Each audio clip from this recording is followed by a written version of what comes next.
right, in this video, we're going to be talking about 5 common guitar practicing mistakes that I think are fairly straightforward and easy to fix. So let's just talk about those a little bit. Number 1 is going to be not focused when you're practicing, being distracted. This is something I find very common when people practice, is that, they're watching TV or their phone is on or, whatever it might be.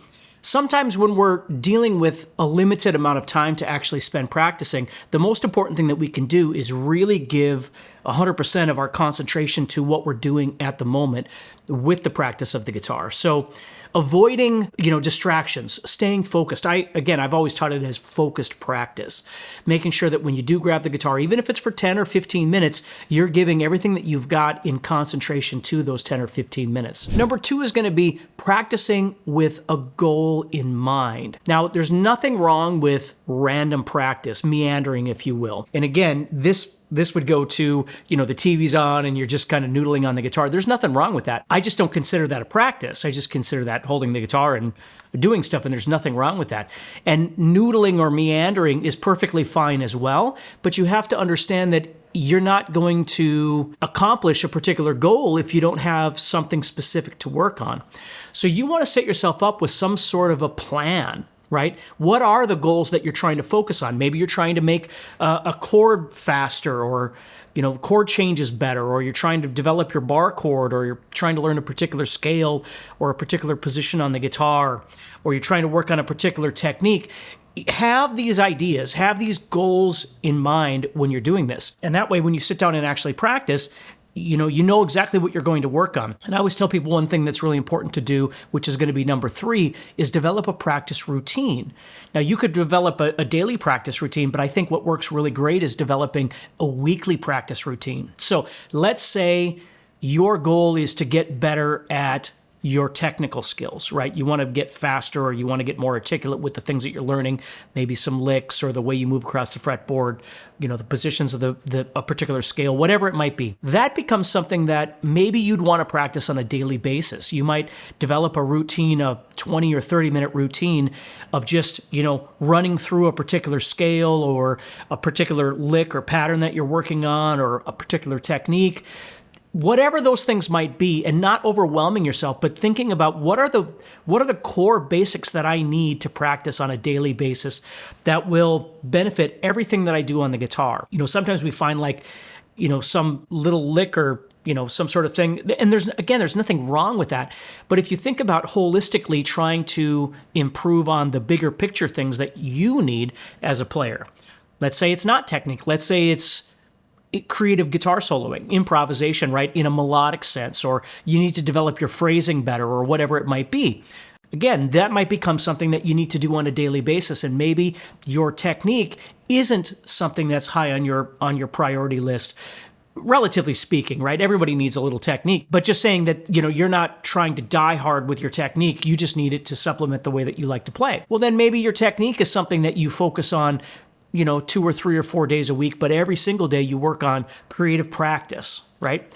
Or songwriting, or maybe you're learning songs, right? You don't want to learn new songs every single day. You're going to have to develop certain songs that maybe you play with a band, or, you're going to be doing a recording with somebody, or whatever it might be. So this weekly practice routine might consist of 1 or 2 or 3 things each day, but the things that it pertains to, or the things you're going to practice on that day, might change.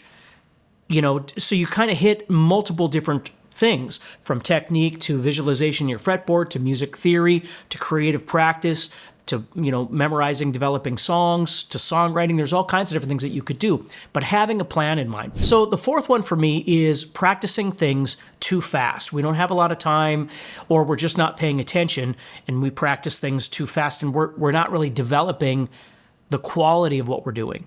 And so again, it's not a matter of I've got 20 minutes, so I'm going to try and pack 15 things in 20 minutes. It's be aware that whatever it is that you've decided from the last thing we were talking about, you're going to spend quality time trying to focus on that and develop that, and you're going to slow it down as much as you need to, and try and be very articulate about it and develop everything about it so it's cleaner it's more accurate, that sort of thing. It's not just thinking hammer through as much stuff as I can in the shortest amount of time possible.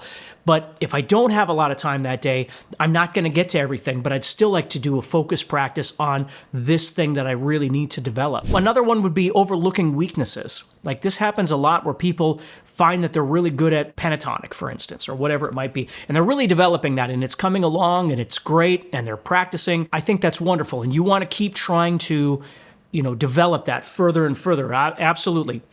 But you also want to be aware of the other weaknesses you're having, or maybe there's weaknesses within that practice structure. Maybe moving between positions is a problem, or certain fingers are a problem. Your pinky is really weak and you don't use it a lot. Become aware of what your weaknesses are, and then you want to make sure that you're practicing those as well. All right? Another thing is just not setting realistic goals is another one. This is one that just gets people really, really frustrated is, I've been playing this long and I should be able to do this. Well, there's nothing further from the truth. Just because you've been playing a long time or you've owned a guitar a long time, or it doesn't mean you're going to just be good at something because you've been playing for a long time. If you focused on that thing in a focused manner and you've really spent a lot of quality time and you've assessed it, and just like we talked about, you slow it down, develop what you need to do, and then start building it back up. That's what the process is. But measurable goals are things that you say, okay, 3 months from now, being realistic, being honest with myself, this is where I am, and what I want to be able to do 3 to 6 months from now is play this thing better, play this thing cleaner, play this thing faster, memorize this thing better, understand this concept more, whatever this is. And that becomes a priority for your daily practice routine. You see, what happens a lot is people are just kind of all over the place and they're just learning all sorts of random things, and then they wonder why they're not really getting anywhere.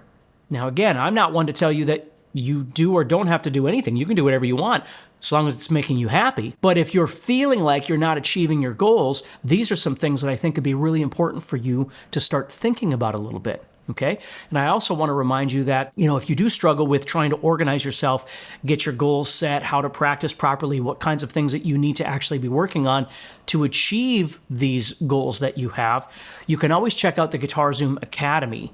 It's a new thing that we've got where it's basically an entire guitar ecosystem with a bunch of different instructors and class times where you're able to just show up and we work through everything. We build a framework for you and of what your practice goals are, how you're going to get there, what kind of things you need to work on, and then you've always got different points of contact to help develop all of these things that that you've always wanted to do. So check out the Guitar Zoom Academy and see if it's something that you might be interested in. So take care, stay positive, and I'll talk to you soon, okay?